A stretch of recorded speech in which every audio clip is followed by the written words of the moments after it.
ما لك ما خزنت اليوم؟ ادخل في الموضوع يا ابن عباد.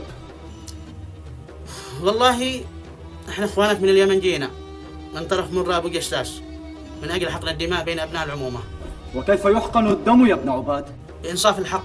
قالتها العرب قبلا، العين بالعين والسن بالسن. لم تقل العرب ذلك، وانما قالته اليهود.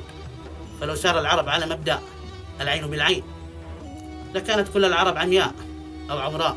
أنتم لم تقدموا لنا واترنا. واتركم جساس بن مرة. أنا كنت معكم عند البكريين، ولا أظن أننا بحاجة لأن نكرر الطلبات والأعذار. أنتم عرضتم عرضكم على مرة أجا وعرض عرضه عليكم، وإحنا جينا لكم من اليمن محكمين لكم ونقول لكم أنتم السكين وإحنا اللحم، وعظم الله أجركم في ميتكم. ماذا تريدني أن أقول يا ابن عباد؟ ماذا تريد من أجل حقن الدماء؟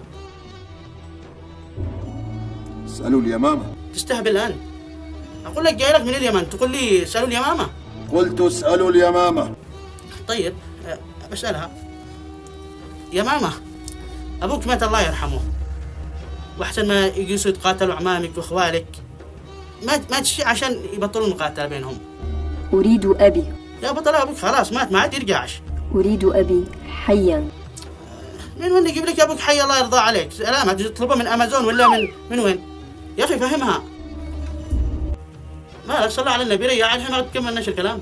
أما أنا فقد أنهيت كلامي. الله معك. ناس ما تعرفوا القبيلة ولا تقدروا الناس. جيت لك من اليمن.